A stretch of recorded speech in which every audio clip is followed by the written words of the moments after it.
Programação da Cultura tem o apoio da VASP. VASP, sua melhor opção internacional.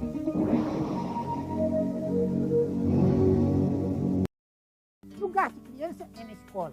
Lugar de professor é dando aula. E lugar de eleitor é na urna no dia de eleição.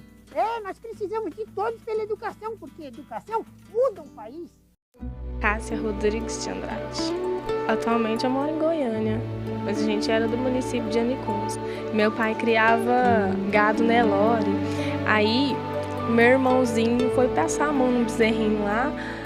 Aí a vaca veio de lá correndo para atingir meu irmão, só que a minha mãe gritou na hora, Divino Pai Eterno. Na hora que ela gritou, a vaca babava em cima do meu irmão, tremia todinha, mas não conseguiu atingir meu irmão. E meu irmão bebezinho, meu irmão acho que tinha uns 2 anos de idade e não conseguiu fazer nada. Aí meu pai chegou, tirou a vaca dele lá e a vaca muito brava, muito nervosa, mas não conseguiu fazer nada. Graças ao Divino Pai Eterno.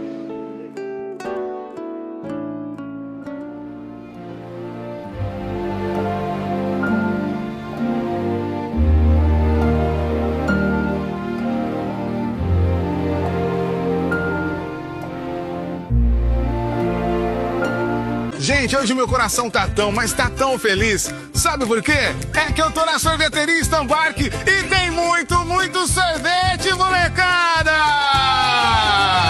E tem muita novidade, viu? Tem o moreninha, casquinha, com pó de sorvete, calda quente, crocante, tem sabor de infância. Ô tio, dá aí pra mim. Opa, esse aqui é o seu, né? Tem a taça de chantilly. Tio, essa aí é minha, viu? Você jura? Sim.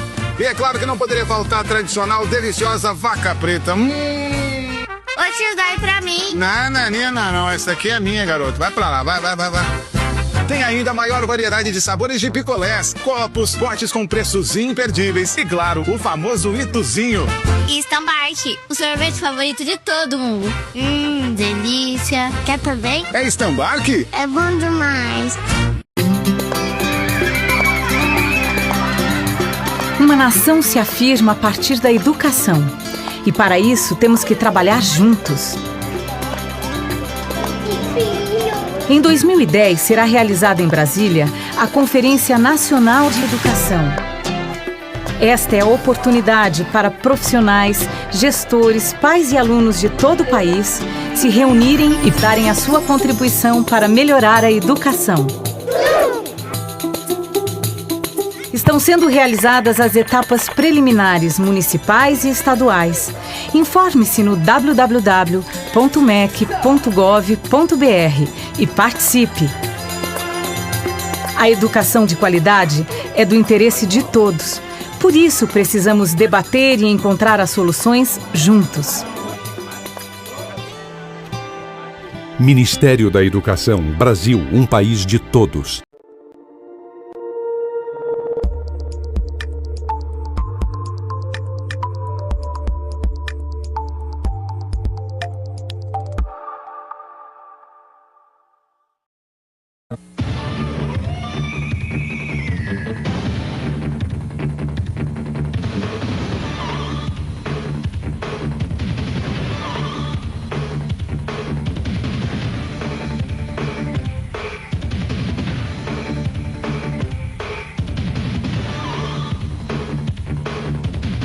SBT Ribeirão Preto.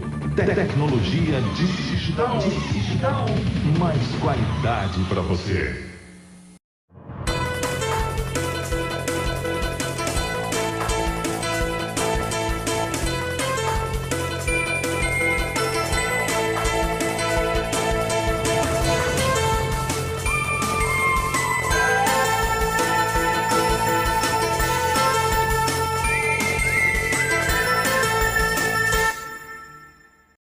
Boa noite. Começa agora mais uma edição do Jornal Cidade desta segunda-feira, 27 de julho de 2026, aqui na TV Princesa. O governo federal anunciou um pacote de 18 bilhões e 500 milhões de reais em garantias e financiamentos de uma nova fase do programa Brasil Soberano, que visa reduzir os impactos da sobretaxa de 25% imposta pelos Estados Unidos sobre a exportação de produtos brasileiros. A iniciativa prioriza os setores com maior volume de exportações para o mercado norte-americano, como máquinas, aço, autopeças, papel, madeira e produtos químicos. Esse tarifaço deve aumentar ainda mais com uma nova taxa de 12,5% imposta a países onde há suspeita de trabalho forçado. A medida foi anunciada durante evento no Palácio do Planalto e vai liberar até 18 bilhões e meio de reais em financiamentos e garantias. A prioridade é atender as empresas que mais exportam para o mercado americano. Esses 18 bilhões e meio serão 13 bilhões e meio relativos a recursos do Tesouro Nacional, um esforço que o governo brasileiro está fazendo, repito, nesse contexto, e mais 5 bilhões de reais do BNDES. Esses recursos serão combinados. Nos últimos dias, o governo se reuniu com mais de 20 setores afetados pela tarifa de 25%, como de máquinas, aço, autopeças, papel e madeira e químico. Com esse crédito oferecido pelo Brasil Soberano, algumas empresas conseguem acessar linhas para capital de giro, né? Então você ganha tempo, né? Por exemplo, uma carga embarcada que vai ser tarifada lá, ou então você consegue ter um capital de giro mais barato aqui nesse momento, aguardando que as negociações deem resultado e as tarifas voltem a baixar. Então você tendo recurso mais barato consegue administrar o seu fluxo de caixa de forma a reduzir um pouco o impacto, e é isso que o Brasil Soberano traz. O governo americano deve anunciar até o final de semana outra taxa de 12,5% que será aplicada em 60 países, inclusive aqui no Brasil, por suspeita na falha do combate ao trabalho forçado. Por isso, a orientação do governo é não retaliar e sim negociar. Em outra frente, a estratégia é buscar novos compradores pelo mundo.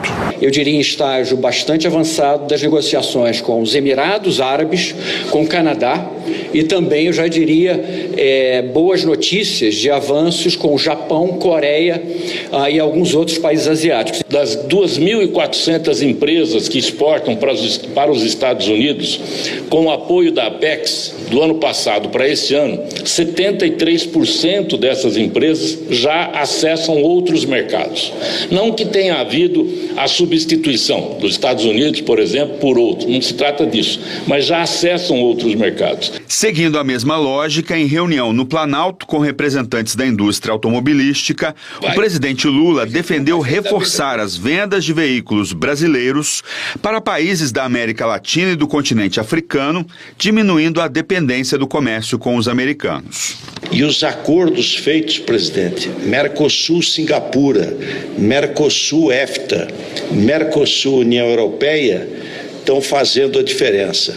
Só Mercosul-União Europeia, nos últimos 60 dias do acordo, já aumentou 2 bilhões de dólares a exportação brasileira para os países da União Europeia. Na economia, nós também provamos que quando tem uma crise, ao invés da gente ficar chorando a crise, você precisa tentar encontrar saídas. Nós estamos encontrando mecanismos de negociação.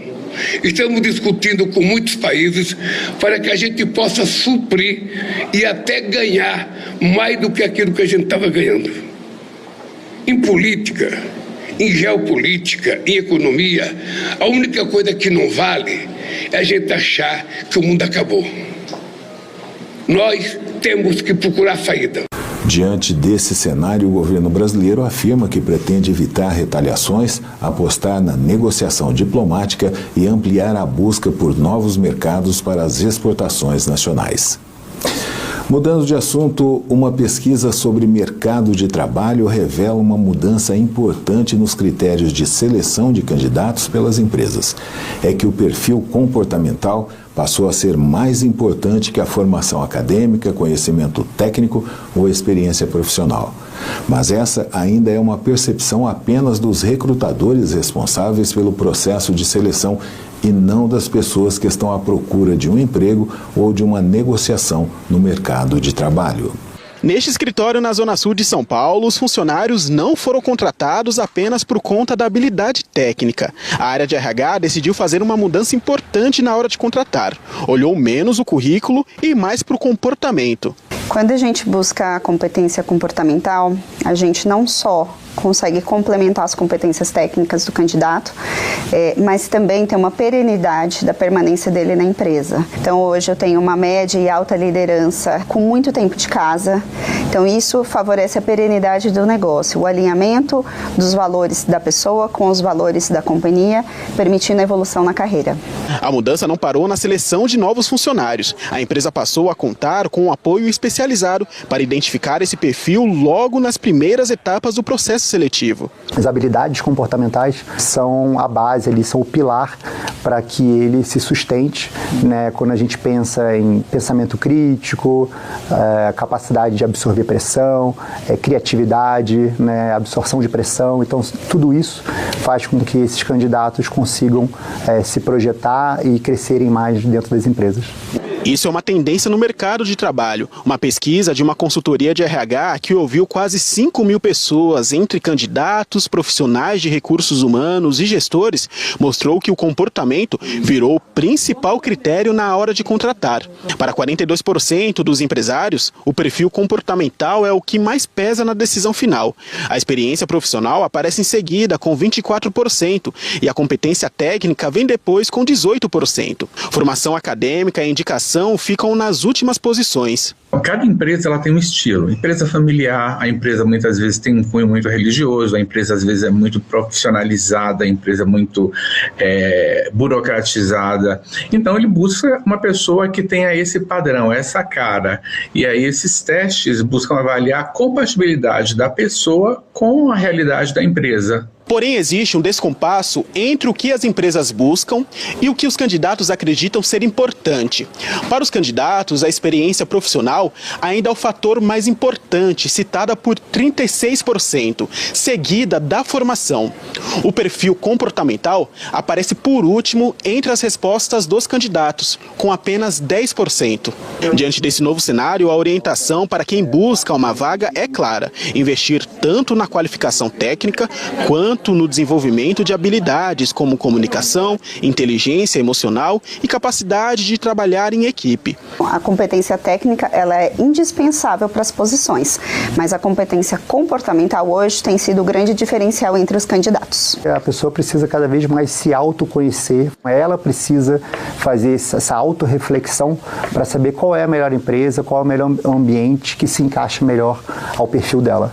Essa pesquisa foi realizada com aproximadamente 5.000 pessoas, entre candidatos, gestores de empresas e profissionais de recursos humanos. Agora eu converso com a Natália. Gratidão pela participação conosco. Boa tarde. Boa tarde, Luciano. Boa tarde a todos. Natália, vamos falar de um tema que a gente já falou e de outras vezes, mas que tem gerado um certo alarde aí, não é? Em especial depois, né, do que ocorreu em Ribeirão ontem, né, nessa madrugada, é o Ninho, né? Queria começar do início, né? Olha, El Ninho é uma coisa que existe todo ano. Isso, o El Ninho é um fenômeno climático muito antigo, tem há milhares de anos. Até uma coisa interessante, não sei se muita gente sabe, mas o nome El Ninho, ele veio de pescadores do Peru e do Equador, que percebiam que em alguns anos, na época do Natal, as águas ficavam mais quentes, e aí reduzia a disponibilidade de peixes. E aí esse El Ninho é em referência ao menino Jesus, né? Então eles falavam que era a corriente del El Ninho, né? E aí acabou sendo adotado pelos meteorologistas, climatologistas, para definir esse fenômeno. E a gente tem também a Laninha, que aí depois, posteriormente, com esse estudo, entendeu-se por que isso acontecia. E também tem o inverso, que é, ao invés de aumentar a temperatura, como no caso do El Ninho, a redução dessa temperatura, então chamado de Laninha. Mas de uma forma bem simples, é um aumento da temperatura do Oceano Pacífico na região equatorial, né? Esse aumento de temperatura que depois vai causar outras relações com a atmosfera. Uhum. E aí a preocupação esse ano, porque se fala num super El Ninho, ou seja, né, essa situação fica extremada. Isso, essa elevação de temperatura, para explicar de uma forma mais didática, a gente tem a luz solar incidindo sobre o oceano, isso afeta a temperatura da superfície. E a gente tem correntes de vento que levam, né, da costa do continente americano, do leste para o oeste. E aí depois esse ar quente ele sobe e vai retornar para o leste em formas de precipitações, de chuva, né? Essas águas, esse vapor quente que vai subir vai formar o regime de chuva. Quando esses ventos estão enfraquecidos, essa temperatura que aqueceu na superfície, ela não vai do leste para o oeste, ela se concentra ali na região, no caso aqui, muito próximo do continente americano. E isso vai fazer, então, com que toda essa alteração de clima, de regime de chuva, ela fique mais intensa para o continente, né, e não vindo lá da região da Austrália, por exemplo, para o centro aqui do Pacífico. Ela vai estar mais ao leste do Pacífico, por isso ela afeta mais o continente. Então, esse aumento de temperatura, ele vai causar várias coisas, inclusive a alteração do regime de chuvas. Então, quando a gente fala de eventos climáticos extremos, como das mudanças climáticas, o El Niño ele não é necessariamente um evento climático da mudança climática, porém, ele pode se agravar com o aumento da temperatura que já vem ocorrendo no oceano. Se você tem um cenário em que a temperatura média já está mais alta, essa elevação de temperatura, por conta desses ventos mais fracos, né, que não carregam essas águas quentes para o oeste, ele vai fazer com que o fenômeno fique mais intenso. E aí é importante a denominação, né? Um super El Niño é um nome popular. O que a gente tem é o forte ou muito forte, a depender ali da quantidade que a temperatura aumenta. Então, até 1,9 grau, ele vai ser um El Niño forte. Se passar de 2 graus, a gente vai ter um El Niño muito forte, que na prática nada mais é do que mais quente, mais incidência dessas alterações climáticas para o nosso continente. Exato. Não é porque é isso, né? Gera uma ação de estufa aí no clima, e aí a gente tem a possibilidade de incidência de mais chuvas no sul, como se fala sempre, né? Na nossa região um período mais extenso de veranico, de seca, e entre outros problemas país afora. Isso. Cada região vai receber esse fenômeno de uma forma diferente. A gente tem a previsão de agosto a outubro, a intensidade dele menor, porque ela é uma curva, né, ascendente, então vai aumentando ao longo do tempo a temperatura. Depois de outubro até fevereiro, que é o período mais crítico, e aí sim a gente tem uma previsão até agora, né, porque a gente tem que acompanhar semanalmente, quinzenalmente essas previsões, mas até agora a previsão é de cerca de 80% de que depois de outubro seja um evento muito forte, um El Niño muito forte. E aí a gente vai ter, por exemplo, no sul, esse aumento de precipitação em volume de chuvas. Na região nordeste, norte, a gente tem uma queda, né, da precipitação, então menos chuvas na região, um período então de estiagem maior, que corre o risco de ter mais incêndios, todos aqueles problemas que a gente já conhece.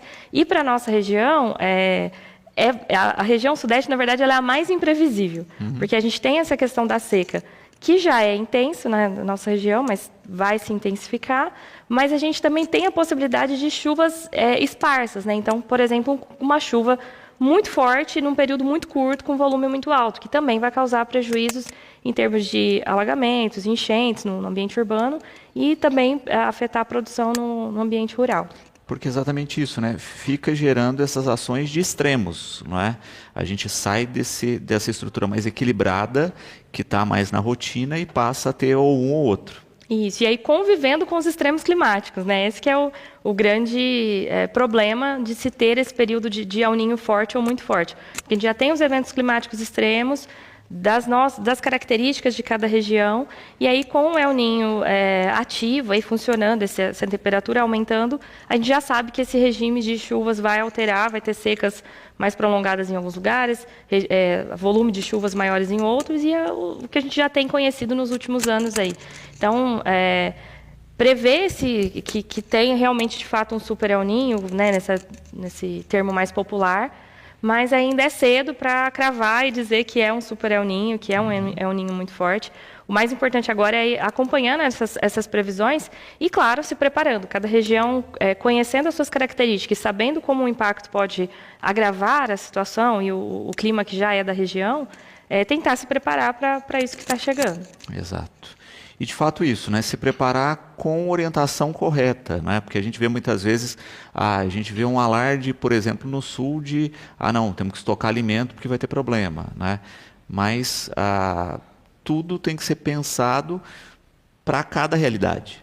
Exatamente. Não adianta causar pânico nas pessoas e provocar esse tipo de comportamento consumidor individual, né, individualista, egoísta, de, não, eu vou comprar o máximo de alimento que eu puder estocar na minha casa. Eu vi um comentário interessante esses dias de uma postagem que a pessoa falou, tudo bem, você vai lá e compra o mercado inteiro para sua casa, mas e se alagar? Você vai perder tudo de qualquer forma, né? Então, a recomendação da Defesa Civil é que, na iminência de algum evento extremo, de algo nesse sentido, a gente tenha água e alimento para 3 dias, né? É sempre a recomendação. Mais que isso, a gente vai causar um descontrole na oferta de alimentos que vai fazer o preço subir e, às vezes, aquela região, de fato, nem vai receber aquele fenômeno.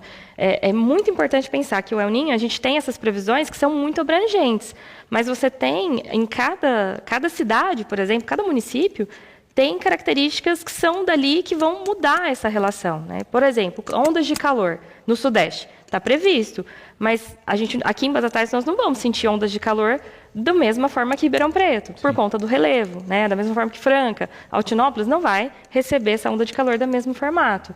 Arborização urbana, área de cobertura vegetal, né? Tudo isso influencia no microclima de cada município, cada região, então não dá para cravar que, olha, isso vai acontecer de fato, né? São previsões muito bem embasadas pela ciência, muito bem acompanhadas por pesquisadores do mundo todo, que estão fazendo todos esses cálculos, medições, né, e acompanhamento diário de tudo isso, mas a gente tem que ter bom senso e também olhar para a nossa realidade, para o nosso contexto ali, e ver o que de fato faz sentido, né? Não sair comprando coisas, ou como muitos também vi na internet, pessoas vendendo cursos de mais de R$1.000 para te ensinar a se preparar para o El Niño, né? Então, oportunistas ali, Exato. Se aproveitando desse alarmismo.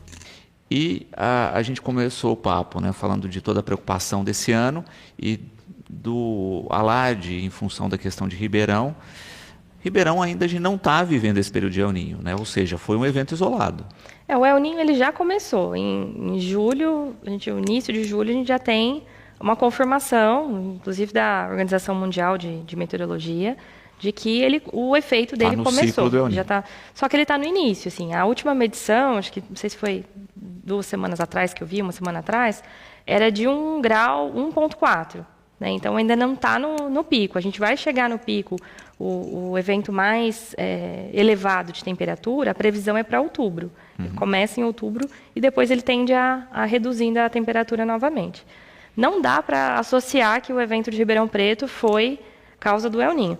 Pode ter influência? Pode, mas para cravar que isso realmente é o efeito do El Niño, ainda é muito cedo, porque é recente, né, que começou de fato essa elevação, a gente está no início desse período, e a gente tem que considerar, como eu falei, outras variáveis que são territoriais, né? Então, tem influências de frentes frias, de mudanças de ventos, que podem ser muito locais. Eu vi que estava uma previsão já para a nossa região de acontecer, né, esses eventos mais de chuvas intensas, inclusive de granizo, mas, por exemplo, aqui em Batatais não teve, que a gente está do lado de Ribeirão Preto. Então, isso que é muito importante a gente lembrar, que cada região vai ter características que se relacionam com esses eventos climáticos, e aí ou intensificam, ou modificam esses... É muito complexo, né? É muito difícil de você cravar que foi o evento El Niño que causou isso em Ribeirão. Pode ter influência, mas eu acredito que mínima, né? A gente está tratando de outros eventos climáticos aí. Porque é isso, né? Olha, a topografia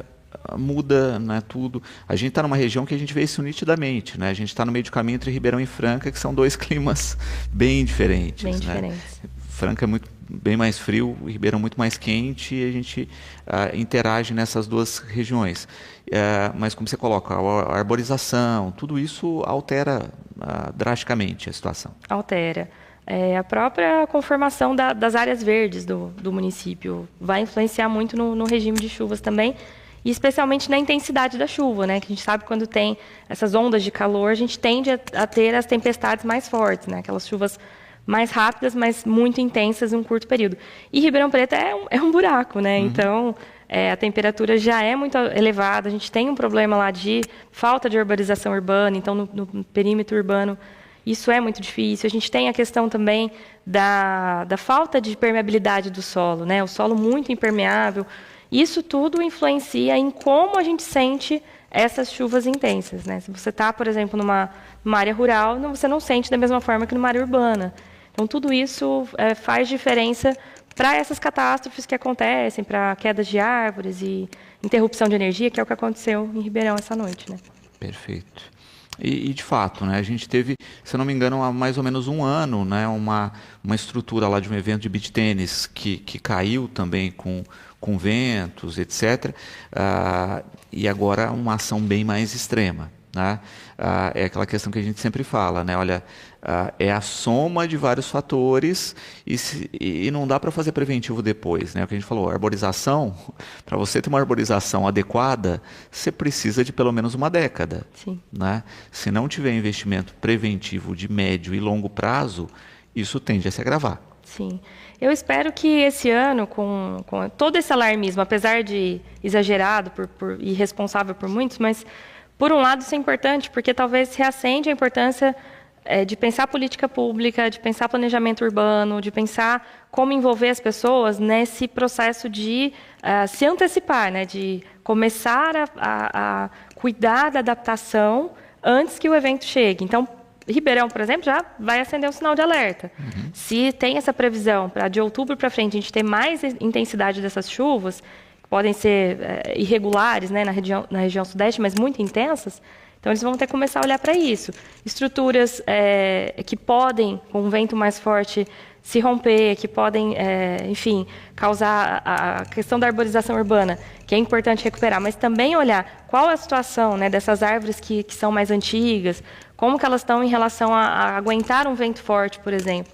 E a população também, né, em casa, aproveitar que ainda não começou esse período de chuva intensa e já verificar, tem telha quebrada, as calhas não estão entupidas, né, são coisas que a gente consegue prever, consegue resolver antes do período da chuva intensa chegar.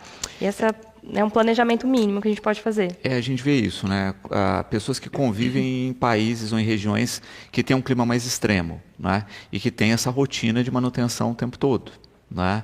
De estrutura construtiva já pensando nisso, a gente vai ter que se adaptar e a gente já começa a ver umas questões, por exemplo, que é um dos problemas de Ribeirão hoje, que é a pane elétrica na cidade toda. Né? Ou seja, o nosso modelo de estrutura elétrica exposta, né? São Paulo já enfrentou um dilema, né, há pouquíssimo tempo com isso, Ribeirão está enfrentando, vai ser cada vez mais uma constante. Né? Infelizmente a gente abandonou no passado a questão de ter estrutura, né, com os fios enterrados, Sim. entre aspas, né? E agora vai ter que se ou voltar atrás ou achar um meio termo aí, porque senão isso vai ser rotina. Exatamente. E principalmente porque é uma poluição visual, né? Quando você olha a quantidade de fios, eu sei que tem alguns movimentos, eu não sei se aqui em Batatais já começaram a fazer, mas se eu não me engano eu vi alguma coisa sobre isso há algum tempo, de tentar verificar, né? Pegar algumas regiões e começar a verificar os fios que realmente ainda estão em funcionamento. Porque muitas vezes passa um fio para telefone, para internet, e aí fica o fio lá, não está usando para nada, além de ser visualmente muito ruim, né, que atrapalha muito a paisagem, ainda tem esses riscos, né, quando tem quedas de árvores e tudo mais. E realmente, assim, a urgência da adaptação, isso foi muito falado na COP30, no ano passado, eu falei bastante sobre isso. Esse olhar para a adaptação, ele precisa acontecer, porque não tem mais como mudar. Né? A gente chegou em vários pontos de não retorno, pontos em que não dá mais para fingir que vai ficar tudo bem, que vai voltar tudo a ser como era antes. Não, o clima mudou, esses eventos extremos vão ser cada vez mais frequentes. A gente tem esse fenômeno que não é diretamente ligado, né, ao aquecimento do planeta, às mudanças do clima, que é o El Niño ou a Laninha. A gente tem esses eventos que vão também provocar. Então, como que a gente faz para sobreviver a isso de uma forma menos danosa? Porque, economicamente falando, isso é muito grave, né? A gente tem prejuízos que são muito grandes em detrimento ao que seria um investimento para prevenção. E aí, prevenção é tudo isso, é pensar em infraestrutura, é pensar áreas de risco, né? Então, eu tenho aqui o município de Batatais. Quais são as áreas que podem correr mais risco com incêndio na época da seca? Quais regiões que já sofrem com abastecimento de água por conta da topografia? Se a gente tiver um período de seca, uma estiagem maior, como vai fazer para abastecer essa região? Então, são coisas que a gente precisa já ir se questionando e pensando antes de acontecer, porque depois o custo é muito alto, a reparação é sempre muito maior. Exatamente. E também nessa questão, né? Olha, fica muito caro hoje aterrar essa fiação, né? Mas se eu sei que esse problema vai ser constante, né? A partir do momento que eu começo a urbanizar novas áreas, eu já faço no novo padrão para evitar essa dor de cabeça, enquanto aos poucos a gente vai adaptando as outras áreas. Exatamente, é o planejamento urbano, né? Precisa acontecer já com esse foco na adaptação. E uma coisa que eu falo, assim, é avaliar as zonas de risco. Não dá para trocar da cidade toda, mas se você consegue fazer uma avaliação de risco, você prioriza, né, as regiões em que tem maior vulnerabilidade para determinadas coisas. Eu vou cuidar da vulnerabilidade em relação a enchentes da cidade toda? Não, vou olhar para as regiões que são mais vulneráveis, mais suscetíveis, né? Isso reduz o impacto do investimento todo de uma vez e ajuda a amenizar e principalmente garantir a segurança das pessoas, que é o mais importante, né? Como se acompanha informações em tempo real disso, né? Porque como você está falando, olha, né, tem esses aumentos de temperatura, é passo a passo para acompanhar. Isso. Eu gosto muito de acompanhar as publicações do INPE, que é o Instituto Nacional de Pesquisas Espaciais. Eu não vou lembrar a sigla agora, mas tem um órgão específico dentro do INPE que acompanha essa questão meteorológica. Gosto também de acompanhar Defesa Civil, porque todos esses alertas, Defesa Civil está sempre ligada em todo esse estudo, esse acompanhamento. Inclusive tem como, né, eu não vou lembrar o número agora, mas tem um número que você envia para se cadastrar e receber essas atualizações, esses alertas no celular, acho que isso é muito importante. E também, assim, tentar não ir para influenciador, né? É claro que existem comunicadores científicos no Brasil, por exemplo, a Karina, que é uma que eu sigo, ela faz um trabalho muito legal de divulgação científica, muito especializado, é uma climatologista brasileira, ela está fazendo pós-doc fora do Brasil, mas ela está sempre atualizando, porque é a linha de pesquisa dela, né, o El Niño, essas alterações climáticas relacionadas ao El Niño. Então, tem alguns divulgadores científicos que a gente pode seguir, mas, no geral, eu recomendo que siga órgãos oficiais, instituições de pesquisa, porque tem muito influenciador se aproveitando do assunto para tentar falar e surfar, né, na onda do assunto, mas abordando de uma forma muito responsável, de uma forma que causa um alarmismo, né? Eu falo que, assim, é claro que a situação é grave, que a gente precisa alertar as pessoas, mas o pânico, ele faz com que a gente fique paralisado, né? Ele não faz com que a gente saia do lugar para realmente mover alguma coisa, modificar alguma coisa. Então, acho que tem que ter um pouco de cuidado com a divulgação científica, especialmente no momento sensível que a gente vive, de pessoas questionando vacinas, ora questionando, né, que a mudança do clima não existe, que isso é uma falácia. Então, lidar com esse cenário em que existe um negacionismo e um contraponto ser um alarmismo, eu acho muito sensível, muito difícil, assim, porque coloca aquela pessoa que não tem um conhecimento do assunto numa posição muito vulnerável, né? Ela vai confiar em quem? Né? Então, justamente seguir órgãos de pesquisa, o INPE é um órgão que tem as redes sociais, Defesa Civil, acho que são os caminhos melhores para acompanhar o que está acontecendo sem alarmismo, com dados realmente sem vieses, né, e sem tentativas aí de chocar as pessoas ou de levá-las para o negacionismo. E é importante isso porque a gente vê a questão de setores discutindo pouco essa questão, e que eu digo assim, olha, a gente está pensando pontualmente, né? Olha, na proteção da minha região, da minha casa, o que eu faço, o que eu deixo fazer. Mas, por exemplo, um produtor rural, né? Olha, eu sei que vou ter uma mudança de clima, que isso vai afetar se eu plantar tal produto, né? Existem alternativas, né? Então, assim, a gente vê que falta diálogo nesse sentido no país. E um diálogo intersetorial, né? E foi bom você falar desse assunto, porque acho que isso é algo que é importante as pessoas pensarem, né? Que o El Niño, ele afeta o bolso das pessoas, isso é indiscutível. Toda essa questão de diferença de regime de chuvas, de secas, afeta a produção de alimentos.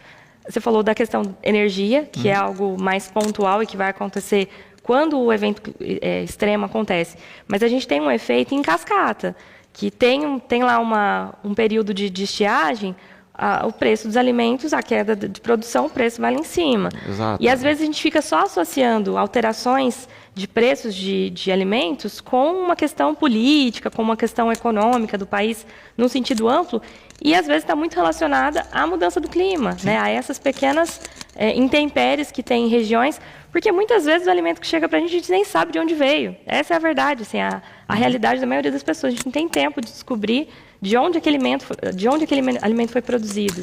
Então, imagina um efeito de seca que acontece numa região muito distante da nossa. A gente não vai fazer essa associação de imediato, de dizer, olha, o preço desse alimento está mais caro porque lá está fazendo, né, uma seca mais intensa e aqui está chovendo. A gente não vai fazer essa associação direta. A gente já está vivendo um período que as pessoas não associam, que é assim, olha, guerra da Ucrânia e agora Estreito de Hormuz, que impediu que alguns elementos fundamentais para a produção agrícola chegassem, ou seja, encarece, você tem problema de produto, mas ninguém faz a conexão, mesmo nessa questão política, porque é lá do outro lado do mundo. Exatamente. Né? Imagine a questão climática. Porque às vezes fala assim, não, mas o clima está bom, choveu bem esse ano, como é que não está produzindo? Choveu aqui, né? Choveu aqui, exatamente. Acho que esse distanciamento, por um lado é bom, né? A produção de alimentos, essa distribuição para o país todo, é interessante porque a gente acaba se alimentando, comendo coisas de outras regiões que talvez não produziria aqui, mas por outro lado a gente gera essa falta de percepção, né? Essa conexão com o território, eu defendo muito a produção local. Lógico que nem tudo dá, mas valorizar a produção local, principalmente hortaliças, né, verduras, essas coisas que a gente consome, tentar comprar mais dos produtores, das hortas que a gente tem, justamente porque valoriza a produção no território e a gente escapa um pouco dessas intempéries que estão muito distantes, né, de sofrer também com coisas que estão distantes do nosso território. Também, quando a gente fala de previsibilidade, e é o que o Pedro coloca aqui, não é? A gente viu nos últimos anos tempo muito seco, né, no período de agosto, especialmente, com queimadas, com uma série de questões problemáticas a esse respeito, e esse ano parece tudo o inverso, né? A gente ainda não chegou em agosto, mas a gente está com um índice de chuvas bem maior, chovendo agora, inclusive, né? Que também vem nessa questão da previsibilidade, né? A gente via uma queimada monitorada nessa semana, né? E mesmo a queimada monitorada não estava conseguindo ser feita justamente porque está tudo verde, né? Então, esse planejamento não segue mais um calendário fixo. Não, a gente já tem uma descaracterização das estações do ano. E é interessante assim, que a gente tem essa percepção.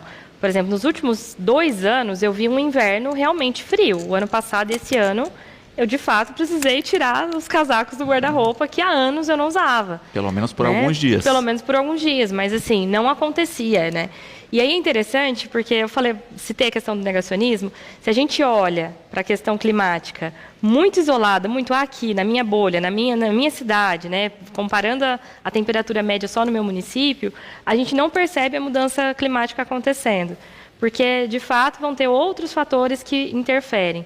E é importante lembrar que o extremo climático frio, ele também é uma decorrência da mudança climática. Uhum. E a gente também tem perdas de produção de alimentos, a gente tem perdas desse planejamento, né, como bem você citou aí. Então, toda essa alteração é justamente essa imprevisibilidade que tem acontecido, por mais que todo o estudo científico se esforce para tentar entender e prever o que vai acontecer, mas ainda a gente tem muita imprevisibilidade, principalmente com a velocidade. O que os climatologistas, principalmente nos últimos relatórios do IPCC, Carlos Nobre, né, que é um climatologista brasileiro muito reconhecido, fala muito disso. A grande questão é a velocidade que está acontecendo. Já se previa que essas coisas iriam acontecer, mas a velocidade está muito mais rápida. E aí é justamente por conta dessas variações que você citou agora. Você espera um período seco, mas de repente tem chuvas que não eram previstas para aquele momento, você já faz toda uma alteração de planejamento de prevenção de incêndios, por exemplo, né? Por outro lado, o que a gente poderia fazer? A captação de água de chuva nesse período, né? Eu sei que muita gente fala, mas você vai captar água de chuva e aí isso não interfere no reabastecimento dos aquíferos. No ambiente urbano, muito pouco vai para o aquífero, porque a gente tem uma permeabilização do solo muito alta. Um sistema de captação de chuva ideal, ele deixa uma porcentagem para um sistema de drenagem, né, que você faz, escolhe regiões específicas para liberar essa água para drenagem, para infiltração no solo, mas outra parte pode sim ser usada para abastecimento urbano, no sentido de uso para lavar, para uso doméstico, né, que não seja água potável. E isso faz uma diferença grande porque é uma água que não precisa ser tratada, né? Se você deixa escoar para os bueiros, que vai para a estação de tratamento, isso gera um custo. Quando você faz a captação da água da chuva, principalmente nesses períodos que não se espera, você prolonga um pouquinho o período que você vai precisar de fazer a captação superficial, que é justamente no período de seca, onde a gente tem uma redução, né, e um aumento da demanda por essa água superficial. E é importante assim, pensar que toda essa alteração ela é sistêmica, mas tem essa característica local que precisa ser considerada. Sim. E é bacana fazer isso porque, assim, antes você pensava de acordo com o período. Olha, vai começar período de chuva. Olha, então vamos checar bueiros, boca de lobo, para ver se não estão entupidos, para ver se vai dar vazão disso. Agora você não sabe quando vai chover, ou seja, exatamente, isso tem que ser constante. Sim. A mesma coisa com relação da queimada. Olha, ficou um tempo muito seco por um período um pouquinho mais longo, independente do mês, eu tenho que monitorar, né? Então isso acaba custando mais. Sim, e é um custo que, infelizmente, tem que ser absorvido, né? Tem que olhar para isso e falar, é o nosso novo normal. O novo normal é esse. E aqui na região sudeste a gente tem essa característica, especialmente falando hoje de El Niño, as outras regiões do país têm uma característica de influência mais fechada, e aqui no sudeste a gente tem um pouco mais de imprevisibilidade por conta dessas chuvas, né? Não é só a seca intensa, mas algumas períodos de chuvas podem ser intensos e devastadores também, causando muitos danos, como, por exemplo, esse de Ribeirão que aconteceu, que não é associado ao El Niño, mas é um exemplo de algo que pode acontecer. Uma chuva, uma tempestade que, do nada, causa um estrago muito grande. Exato. É isso. Para encerrar, não é? A gente falou aqui da questão mais trágica, não é? Mas a gente lembra que amanhã é comemorado o Dia Nacional do Escritor, não é? Então, para comemorar a data, né, você tem livros ligados à questão ambiental, né? Então, queria só parabenizar, aproveitar para falar sobre isso e aproveitar aqui a pergunta da Josi, né, de onde conseguir seus livros. Então, tem uma página lá no meu site, eu fiz, né? Então, nataliavieira.com/livros. Tem o livro Heróis Invisíveis, que foi o último publicado. Fui contemplada no edital PNAB aqui do município, então tem um novo livro aí para surgir, que é A Noite na Cidade. É um livro que conta um pouquinho da minha trajetória como fotógrafa e como o meu olhar, minha percepção mudou, mas também provoca o leitor para fazer essas pausas no cotidiano, especialmente olhando para o ambiente urbano à noite, quando as luzes se acendem, o ritmo muda. Então, é um livro que vai abordar um pouquinho essa questão da percepção dos ritmos urbanos, através da linguagem visual, mas também através da literatura. Então, já fica o convite aí para vocês acompanharem a jornada. Logo eu vou começar a produção e vou publicar um pouquinho também no Instagram sobre isso. Muito bom. Natália, gratidão sempre, né? E a gente espera que cada vez mais as pessoas se sensibilizem para essas temáticas e coloquem isso como pauta da sua rotina. Tomara que sim, né? E agradeço sempre a oportunidade, esse compromisso que vocês têm de trazer esses temas, que é tão importante. Fico à disposição sempre para falar desses temas. Obrigada. Com a apuração do Centro Local do Comércio de Café de Minas Gerais e a cotação da Bolsa de Valores, Mercadorias e Futuros de São Paulo, confira como ficaram os preços do café nesta segunda-feira.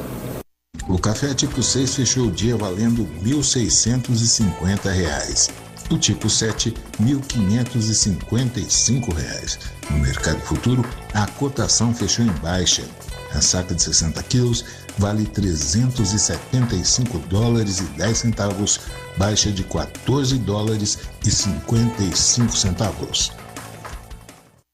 E os ingressos para a 30ª Feira da Paz de Varginha estão esgotados. A troca de convites por alimentos não perecíveis começou na sexta-feira, dia 17, e todos foram distribuídos à população. A informação é da Prefeitura de Varginha e Secretaria Municipal de Turismo e Comércio. O fato negativo é que o governo municipal precisou emitir um alerta oficial à população sobre a comercialização ilegal de ingressos, que é proibida, já que o evento tem caráter beneficente. Segundo a CETEC, Todas as denúncias recebidas estão sendo formalmente encaminhadas à Polícia Militar, Polícia Civil e ao Ministério Público de Minas Gerais para a identificação e responsabilização criminal dos infratores. 19h09. Banco da Terra começa a funcionar em junho. Dia Mundial do Meio Ambiente leva o presidente Fernando Henrique à Amazônia. São os destaques da Voz do Brasil lá a seguir.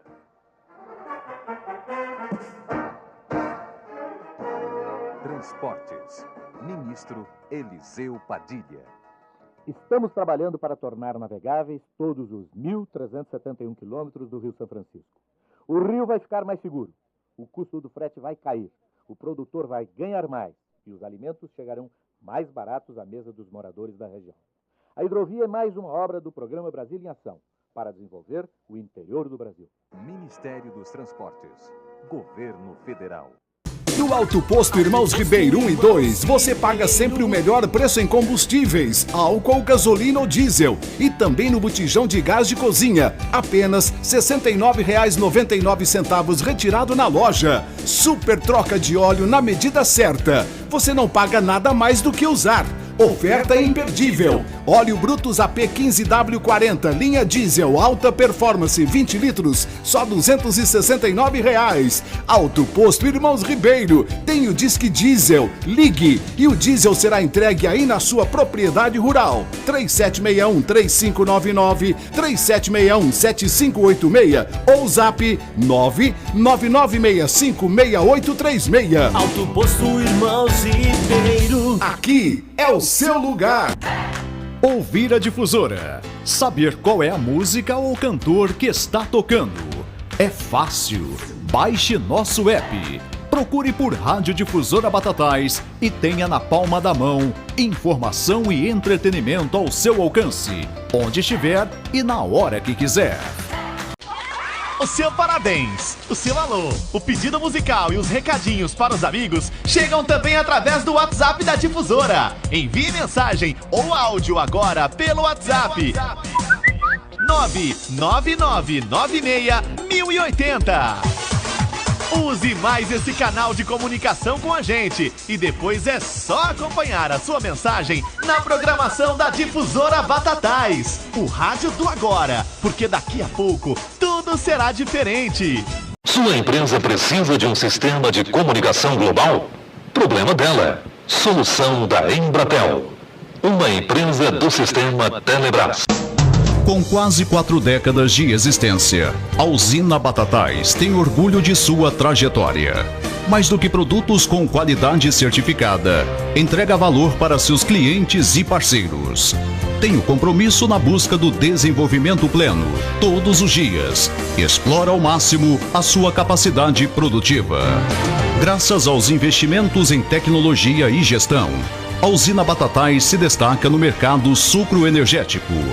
Tanto o plantio quanto a colheita são automatizadas em todas as fases de produção, garantindo alta eficiência. Com mais de 3.000 colaboradores, somando as unidades de Batatais e Patrocínio Paulista, a empresa movimenta e impulsiona o desenvolvimento socioeconômico da região, gerando emprego e renda para todas as comunidades onde atua. Através de sua área de responsabilidade social, desenvolve e apoia projetos sociais voltados para a cultura, educação e esporte, tanto na cidade de Batatais quanto em Patrocínio Paulista. Por tudo isso, é um modelo de qualidade, desenvolvimento e sustentabilidade. Queremos melhorar o mundo com a cana-de-açúcar e transformar a vida das pessoas que fazem parte do nosso negócio. Usina Batatais.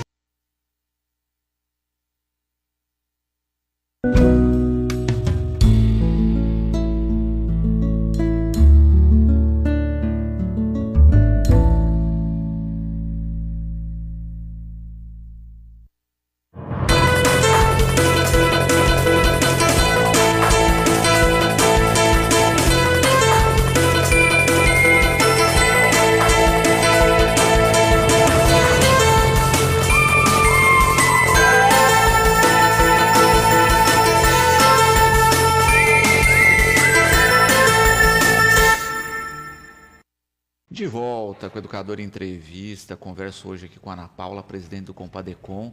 Gratidão pela participação conosco. Boa tarde. Boa tarde, Luciano. Eu que agradeço por vocês sempre receberem a gente, dar esse espaço para a gente falar um pouquinho do nosso trabalho. Obrigada.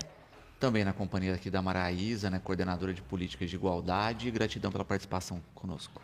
Boa tarde, muito obrigada aí por ceder espaço para a gente poder vir divulgar um pouquinho do nosso trabalho. Hein?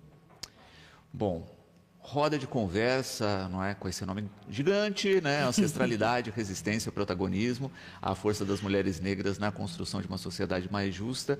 Como é que surgiu a ideia dessa roda de conversa? Em uma das nossas reuniões, né, o Compadecom agora, juntamente com a coordenadoria, né, em julho a gente não podia deixar essa data passar, né, no dia 25 de julho, que é comemorado, né, um Dia Internacional da Mulher Negra, Latina e Caribenha. Também é uma homenagem também a Teresa de Benguela, né, Maraísa? Isso.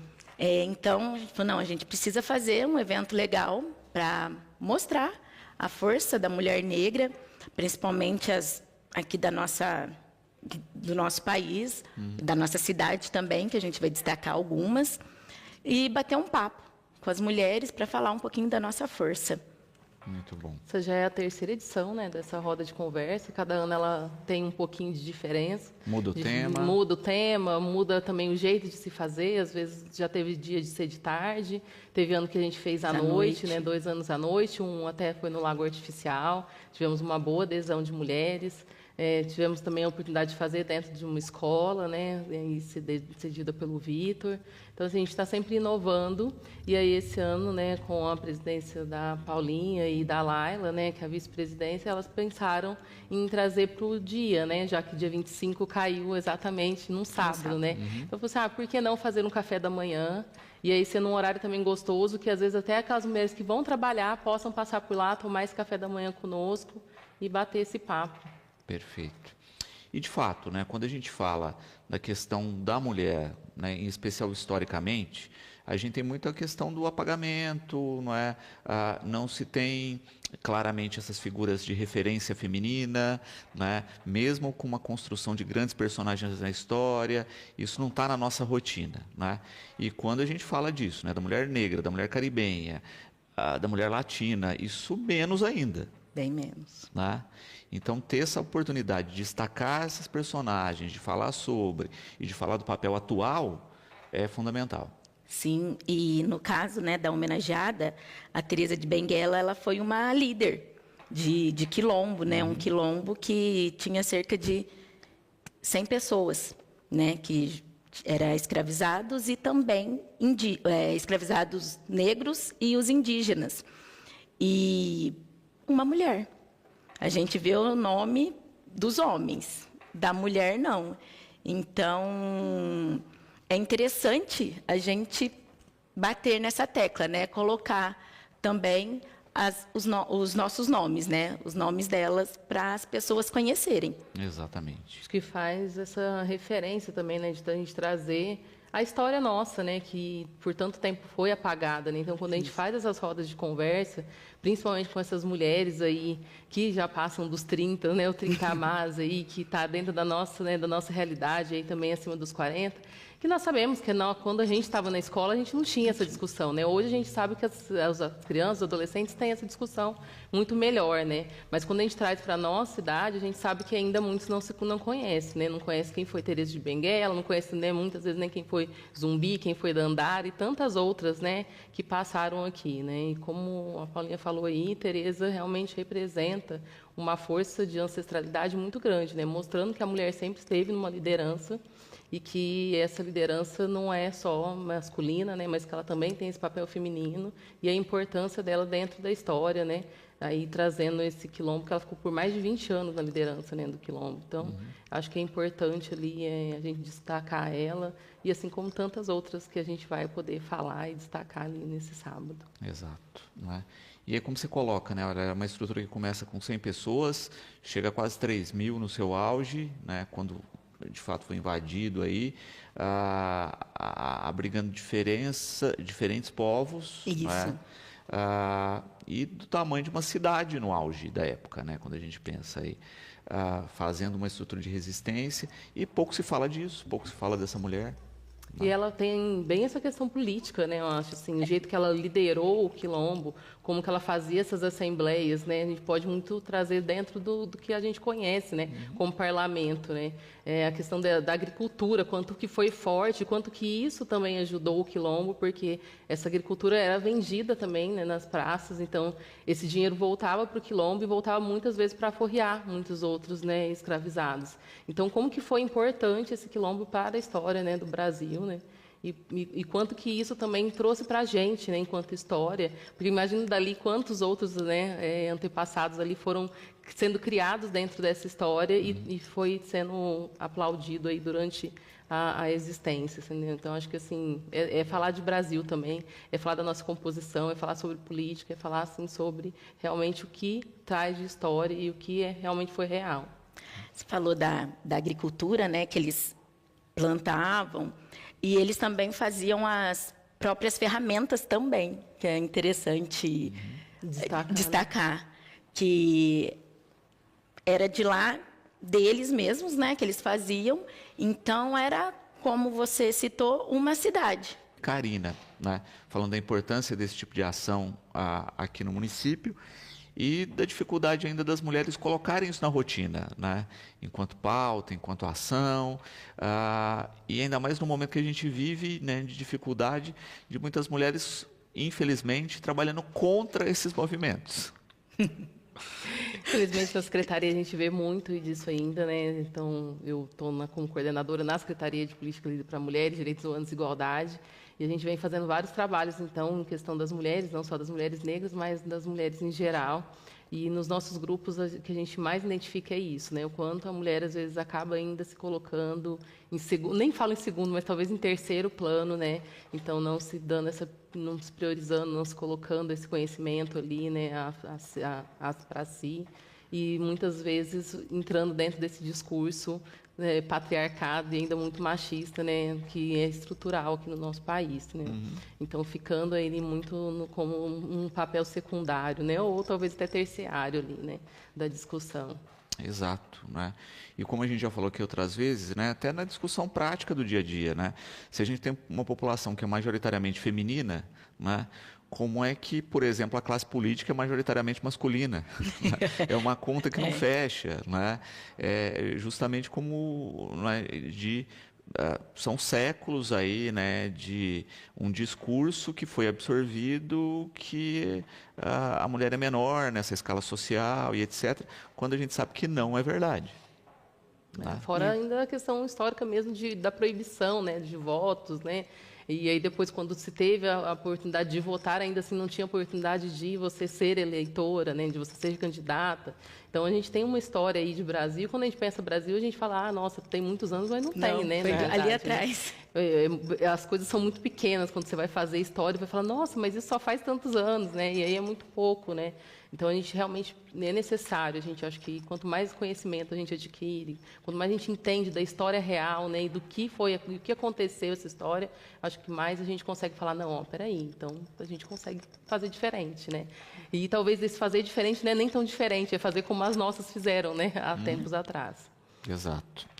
E de ter essa mobilização também, né, de participação dos eventos, de compreensão desse papel, de entender os direitos e a busca por esses direitos, que é um trabalho diário, né? A gente percebe isso na rotina. Sim, e é interessante, né, juntar essas mulheres à data.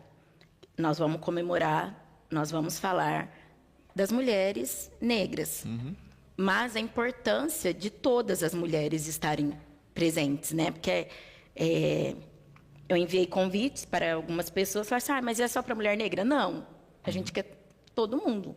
É um assunto, é uma pauta que a gente vai falar dos nossos direitos, que outras mulheres vão dar o seu exemplo, porque muitas mulheres se calam, têm vontade de falar, têm vontade de se expor, têm vontade de pedir ajuda, não digo só uma ajuda, vamos dizer, que esteja passando dificuldade, mas uma ajuda para crescimento. eu tenho vontade de fazer isso, eu tenho vontade de dar um pulo a mais na minha carreira. E essas duas mulheres que estarão lá falando com a gente é sobre isso, sabe? Então, é muito importante que as mulheres participam com a gente. E lembrar que a data é, né, o Dia Internacional da Mulher Negra, Latino-Americana e Caribenha, ou seja, é o conjunto da obra. O conjunto da obra. Tudo junto e misturado. Exatamente. E a gente esquece, né, muitas vezes, que a gente é um país miscigenado. Né? A gente fala muito e se divide muito quando, né, olha, você vai para os Estados Unidos, ninguém vai falar para o brasileiro, não importa o tom da pele que ele tenha, que ele é branco. Lá a gente é latino. Né? E ponto.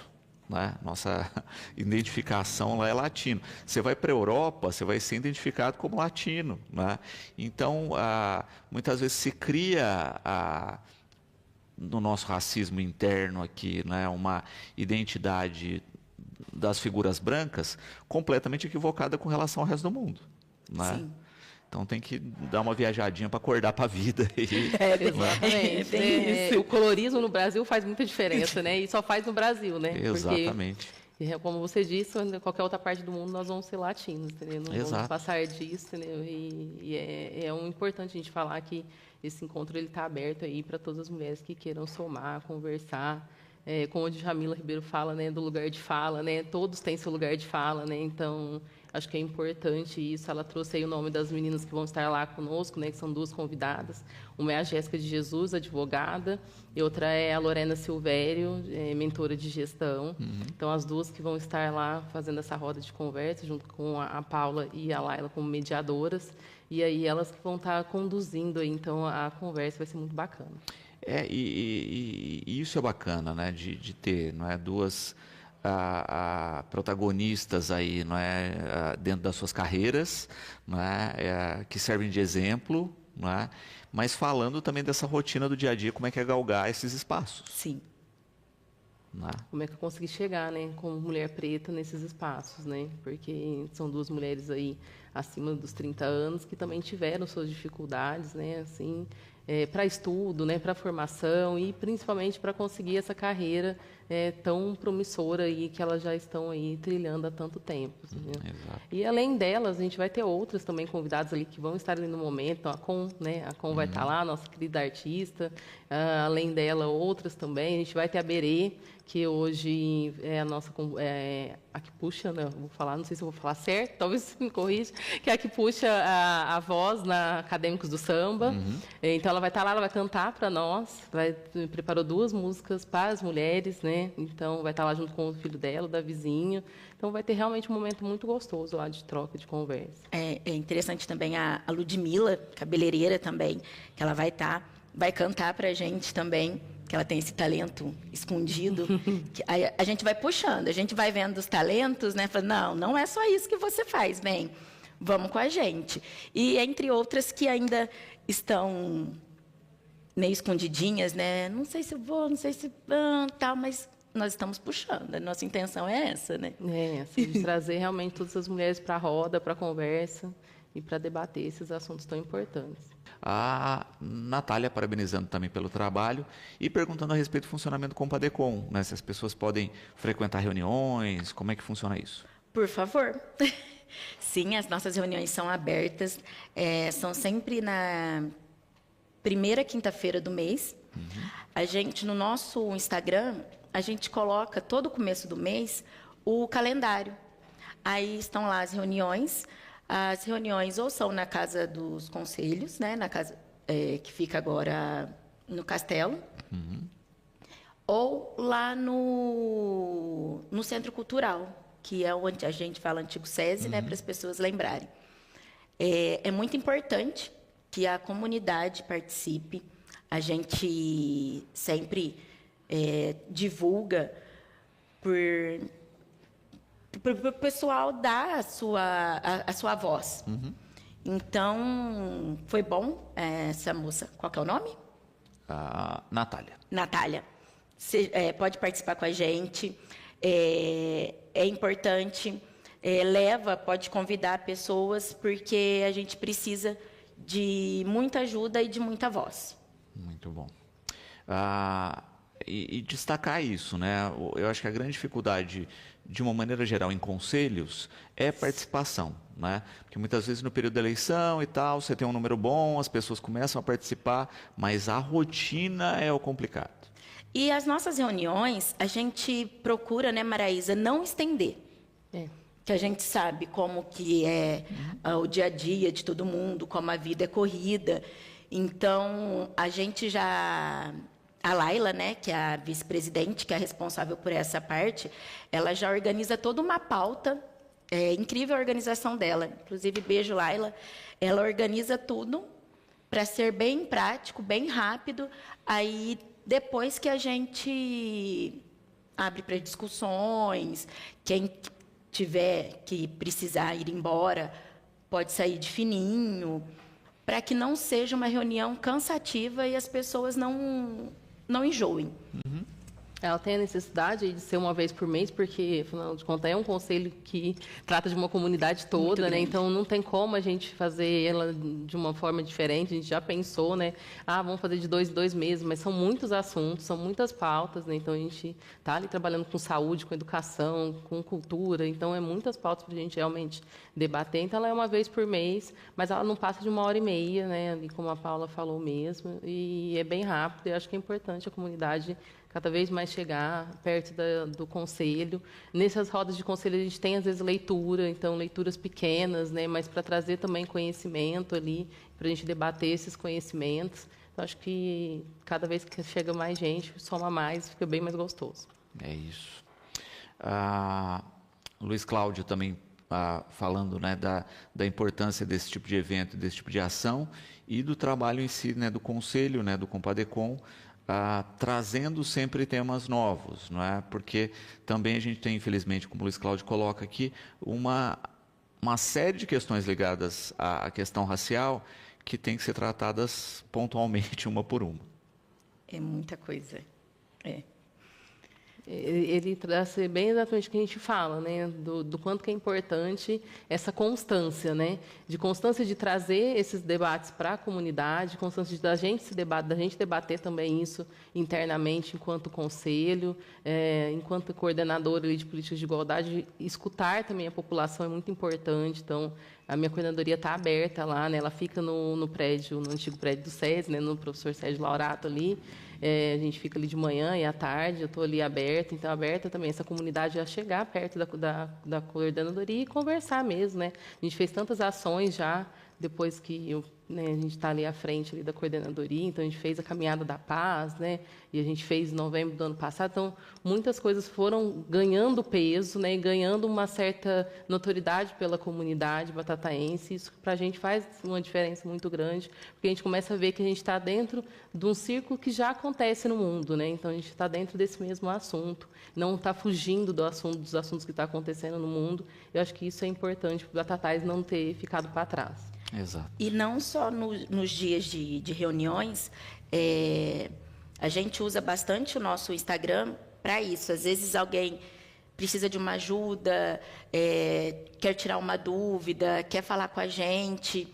Então, sempre vai ter alguém para responder. E se não responder rápido, não souber como responder, não souber como ajudar, nós vamos procurar saber entre a gente para poder atender esta pessoa, essa situação.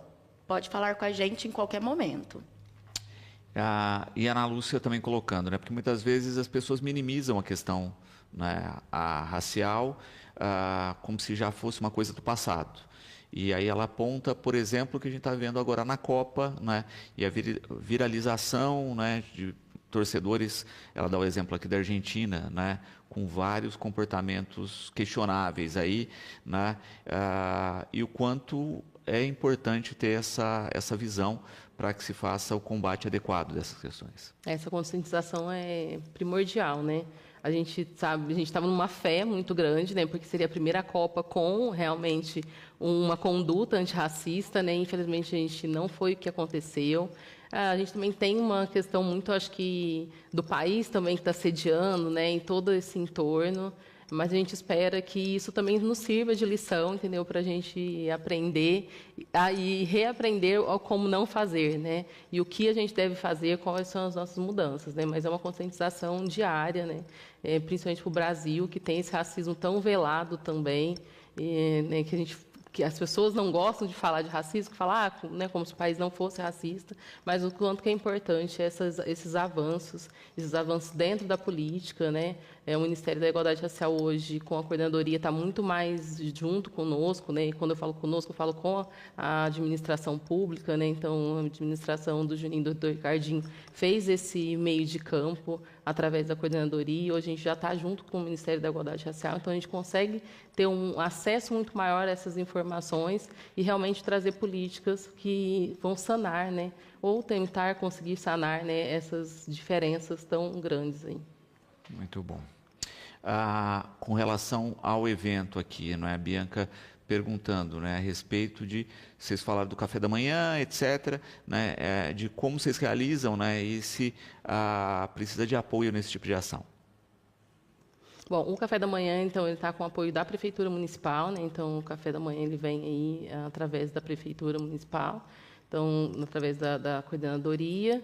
Então, esse evento em si, a gente não está fazendo nenhum pedido, né? Arrecadando nada. Algumas empresas parceiras, né? Que o Compadecon foi atrás, algumas empresas aí, até acho que a Paula pode falar melhor. Algumas empresas doaram para a gente e estão doando mimos, para a gente, durante as conversas, né, fazer sorteios com as mulheres que estiverem presentes. Salão está doando escova, maquiagem, massagem.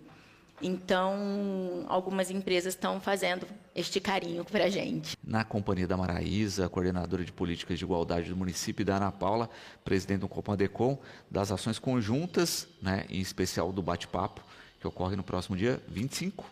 Dia 25, sábado, às 8 da manhã, lá no Centro Cultural Professor Sérgio Laurá. Muito bom. E falávamos, né, de toda a organização dessas atividades, da importância desses momentos.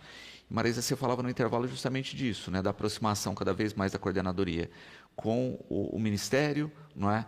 E do quanto isso tem enriquecido e traz mais possibilidades para essas ações locais. Sim, traz mais possibilidades para as políticas locais, entendeu? Então, essa aproximação do MIR faz com que a gente tenha também mais conhecimento, estejamos mesmo realmente debatendo políticas ali com quem realmente faz as políticas, né, com quem está ali à frente fazendo. Desde o ano passado, né, desde o ano passado e começo desse ano, a gente também está ali junto com a Secretaria do Estado, Secretaria de Justiça, que tem o coordenador de população negra, que é o Robson, que esteve aqui presente em Batatais, que fez capacitação dos servidores, e ele está sempre em conversa com a gente, se colocou em conversa com o Compadecon também. Então, a gente consegue fazer com que realmente a gente avance nesses passos para que a gente tenha aí logo mais grandes mudanças. E aí, é bacana isso, né? A gente vê cada vez mais políticas estruturadas em todas as esferas, pessoas ligadas ao tema, pessoas estudando o tema, mas parece que muitas vezes a gente tem uma contracorrente, né, de pessoas que não estudam e vêm com propostas totalmente contrárias, né? Tem um alvoroço aí nas redes sociais com a possibilidade de se regredir na legislação ligada ao racismo, né, justamente para barrar a lei da misoginia, né? Então a gente está falando de duas questões aqui que é presente no bate-papo de vocês, né? Que é a questão da mulher negra, ou seja, está falando de racismo e de misoginia no mesmo pacote, e ao mesmo tempo a gente tem políticos que querem apagar a possibilidade de legislação que garantam proteção. É engraçado, né, para ficar simples para conversar, que a gente escuta muito assim, mas não é necessário isso. Vocês se vitimizam. Não tem mais negro escravizado. Então, para que isso? Para que até a gente ver acontecimentos, coisas que acontecem a todo momento, e mesmo sendo crime, mesmo que a pessoa tenha que pagar, as pessoas ainda se sentem à vontade de nos ferir, de nos machucar. E se tirar? Não faz sentido. Que é a mesma coisa quando a gente traz para o lado da mulher, né? Por que precisa ter uma lei para a mulher, né? Por que precisa, né, estar ali? Porque necessita. Nenhuma lei foi criada se ela não tivesse um porquê, né? Todo esse porquê ele existe porque realmente existe, né? Infelizmente, essa questão de ter esse ódio a um gênero, né? E esse gênero é o gênero feminino, né? Então, esse ódio ele vem muito maior. Ele vem com essa presença carregada aí, né? Durante séculos da nossa história aí. E vem também colocar em nós essa questão de tipo, opa, as mulheres estão se levantando, as mulheres estão falando, as mulheres estão chegando em lugares que eles não querem. Então, peraí, o que a gente precisa fazer contra isso? Então, vamos, apoiar cada vez mais, entendeu? Essa questão do ódio, essa questão desse movimento Red Pill que está aí na sociedade. E aí a gente vai fazer esse apagamento através dessas leis, né, que eles querem colocar de uma forma até meio que feia, né? Porque eles querem colocar, mas colocar ela de uma forma que ninguém vê, né? Como se eles conseguissem colocar essas leis assim, sem passar por ninguém, né? E é importante a gente saber que a gente tem mulheres, né? E pessoas que realmente estão lá protegendo também não só o racismo, mas contra as mulheres também, né? Sem dúvida. E trazendo isso à tona, né? E não faz sentido uma conquista, algo que foi conquistado com muita luta, ser apagado, ser retirado. Já é nosso, a gente já conquistou. Então, tem que vir coisas para agregar, não para esconder. Sim. Então, realmente não faz sentido. Tomara que isso não vá para frente. Exato. E é por isso, né? A gente está exatamente no ano eleitoral, que as pessoas fiquem atentas a esse tipo de discurso, esse tipo de ação, porque quando a gente fala assim, olha, não existe mais pessoa escravizada, mas direto a gente tem tido denúncia de trabalho análogo à escravidão. E aí quando a gente vai ver essas situações, esses casos, se ainda tem uma questão racial lá, ou uma questão regional, né? Olha, ou é a população negra, ou é a população do Nordeste, por exemplo. Né? Então, isso aparece. Nos trabalhos domésticos análogos à escravidão, você tem a presença constante da mulher. Né? Então, não é algo que ficou para trás. A gente ainda tem... Está escondido. Rotineiramente isso aparece, né? E tem que ser levado em pauta, porque se com toda essa legislação que existe, né, isso ainda acontece, imagina se não existisse. E para que tirar? Como está falando muito, né, que é importante, como você citou, da gente prestar atenção em quem a gente quer que nos representa. Está falando muito agora sobre o voto feminino. Né? Então, foi uma luta muito grande. Não foi pequena. Para que agora dizer que nós não podemos votar, que a mulher tem que votar de acordo com que o marido escolha?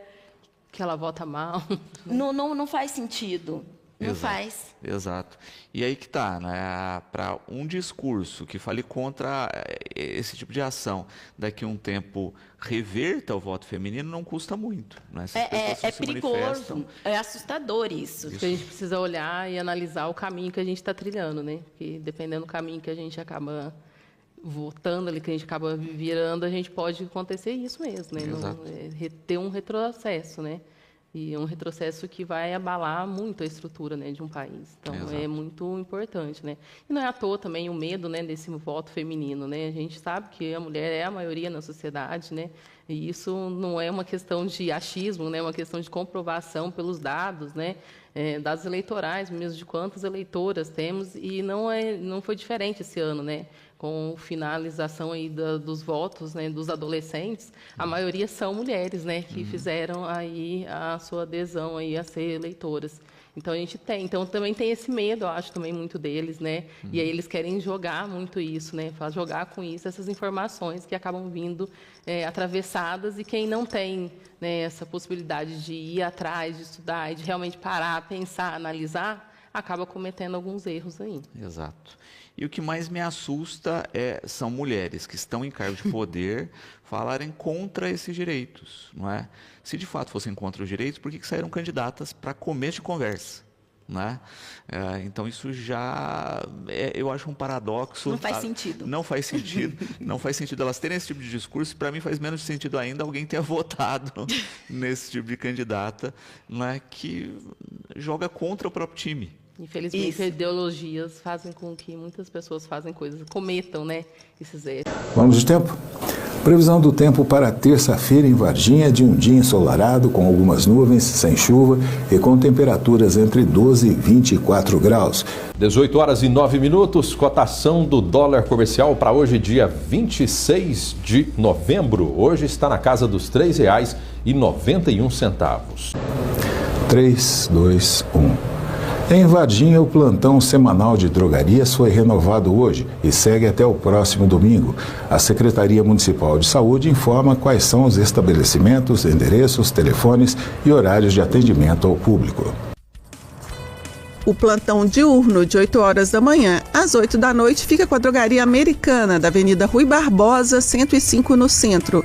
Telefone 3214-8881. Farmácia Minas Master, da Avenida Doutor José Justiniano dos Reis, 2235, no bairro Sion. Telefone 3214-4570. Drogaria Barcelona, da Praça Prefeito José Braga Jordão, 231, no bairro Barcelona.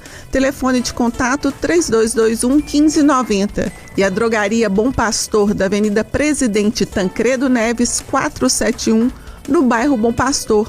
Telefone 3212-1329. O plantão noturno de 8 horas da noite às 8 da manhã, de segunda a sábado, fica com a Drogazil, da Praça José de Rezende Paiva, número 40, no centro. Telefone 3214-4996. Drogaria Natus Farma, da Avenida Rio Branco 304, no centro. Telefone 3212-2056. E no domingo, com a Drogaria Americana, da Avenida Rui Barbosa, 105, no centro. Telefone de contato 3214-8881. Para se manter sempre atualizado sobre o plantão semanal de drogarias, basta acessar o site da Prefeitura de Varginha, www.varginha.mg.gov.br. Lá você encontra as informações completas sobre essa prestação de serviços no município. 19 horas 19 minutos. Emprego na indústria registra em maio primeira taxa positiva dos últimos 12 meses. Os detalhes no próximo segmento. Neste final de semana, acontece uma mega promoção na Percal Chevrolet. São as últimas unidades que restaram para zerar o estoque. Toda a equipe preparada. Classic com ar-condicionado a partir de 28.990. O carro mais querido pela família brasileira. A partir de 28.990. Com ar-condicionado e ainda tanque cheio, tapete e insufilme grátis. E para quem curte velocidade, Astra Flex Power a partir de 44.490. Grátis tanque cheio e tapetes. Mega operação Percal só até sábado. Percal é Nazaré. 3348-1100. Love Flex, sempre com você. Confira nossas ofertas. Cadeira secretária fixa, tecido ou vinil, à vista R$54. Mesa conectada com mesa de micro, cinza ou branca, à vista R$239. Armário alto cinza ou branco, à vista R$239. Conheçam nossas condições de pagamento, porque só quem fabrica pode vender barato. Showroom permanente na 14 de julho. 425, fone 3901-3114. A Santa Casa de Batatais oferece assistência do Plano Santa Casa Saúde, que conta com atendimento de médicos altamente qualificados e credenciamento com hospitais de referência na região, como São Francisco de Ribeirão Preto. Por isso, ao longo dos anos, tem conquistado respeito e confiança, visando a saúde e o bem-estar dos usuários. A maioria das consultas são realizadas no Centro Médico, localizado na Praça da Matriz de Batatais. Aqui, sua família recebe um atendimento voltado às necessidades de cada um. Não fique de fora do que é melhor para a sua vida. Ligue 3660-1400 e saiba mais sobre o Plano Santa Casa Saúde, o plano que é pura saúde. A Santa Casa de Batatais é sua. Valorize o que é seu.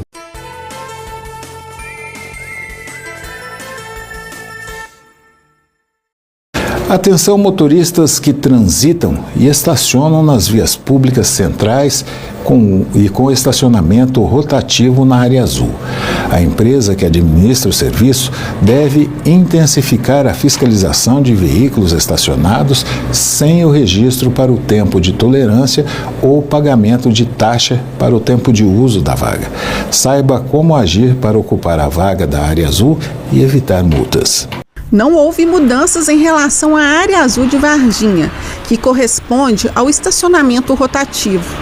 O chefe do setor de trânsito ressalta que, devido ao uso incorreto das vagas, haverá um aumento na fiscalização. Na verdade, não mudou nada. É o seguinte, o usuário, o motorista que para na área azul, de cobrança, ele tem a obrigação de pagar, seja no aplicativo, seja na placa de QR Code que existe naquele local. A questão é o seguinte, que o usuário estava parando o carro e achando que podia pagar depois. E isso ele nunca pôde. Ele tem que parar e acionar o aplicativo e fazer o pagamento naquele momento, desde que seja no aplicativo ou nas áreas onde é credenciado, né? Então o que estava acontecendo? O motorista parava e não pagava e depois achava que podia pagar depois. Só que aí passava o agente e fazia a autuação. Aí chegava a multa em casa, né? Então isso não teve nenhuma mudança. Isso aí agora a gente passou a fiscalizar mais, que a guarda agora está na área central e está fazendo autuação. E numa autuação dessa você perde 5 pontos na carteira e 195 de multa. Muitas pessoas estacionam e não registram o uso da vaga, mesmo o tempo de tolerância deve ser ativado no aplicativo para evitar penalidades como multas. Se ele for fazer uma parada rápida, ele tem que entrar no aplicativo e acionar a tolerância. Porque uma vez ele fazendo isso, a hora que o agente ou aquelas moças que ficam com um aparelhinho para lá e para cá, na área central, ela vai saber que ele acionou a tolerância. Só que tem muito motorista que não acionava a tolerância. Então ficava por isso mesmo, achou que parar, depois pagava e estava tudo bem. E não, aí a multa estava chegando porque os agentes verificou que realmente ele parou e não pagou. Varginha possui cerca de 115 mil veículos, além dos que circulam diariamente vindos de cidades vizinhas. Por isso, o sistema de estacionamento rotativo é essencial para facilitar a vida do motorista. Diante desse cenário, é fundamental que os condutores sigam as recomendações e realizem o registro do tempo por meio do aplicativo da área azul, evitando transtornos e possíveis penalidades. Ele tem a obrigação agora, quando ele fazer o uso da área azul, ele tem que parar o carro, baixar o aplicativo, ou se ele tiver o aplicativo, e fazer as condições que ele tem que fazer ali. Se é uma parada rápida, ele tem que acionar o dispositivo de parada rápida. Ou ele fazer o pagamento do tempo que ele for usar daquela vaga. Como o próprio nome diz, o estacionamento rotativo foi criado para evitar que veículos ocupem vagas em regiões mais movimentadas durante um longo período de tempo, possibilitando que mais pessoas tenham acesso a essas vias públicas, principalmente no comércio do centro da cidade. Jornal Cidade. É produzido pela Divisão de Rádio e Jornalismo da Rádio Brás. Trabalhos técnicos Edson de Almeida. Apresentação de Ayrton Medeiros, Gilson Santa Fé e Eugênio de Sá. Produção Rádio Senado. Edição Sula Sevilles. Coordenação Aprígio Nogueira. Continue agora com a programação da RV Brasil e TV Cultura. Para você, uma boa e abençoada noite. Boa noite e até amanhã.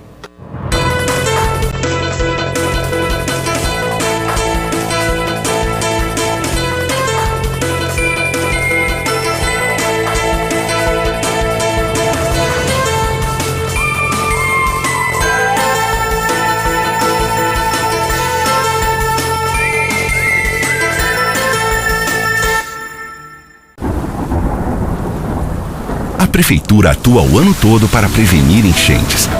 No período de chuvas, o trabalho é ainda mais essencial. A equipe de limpeza de bueiros e córregos está 30% maior. E com 130 ecopontos, operação cata-bagulho e coleta seletiva em todas as ruas, evitamos entupimentos e alagamentos. A sua parte também é fundamental. Jogue o lixo no lixo. Prefeitura de São Paulo.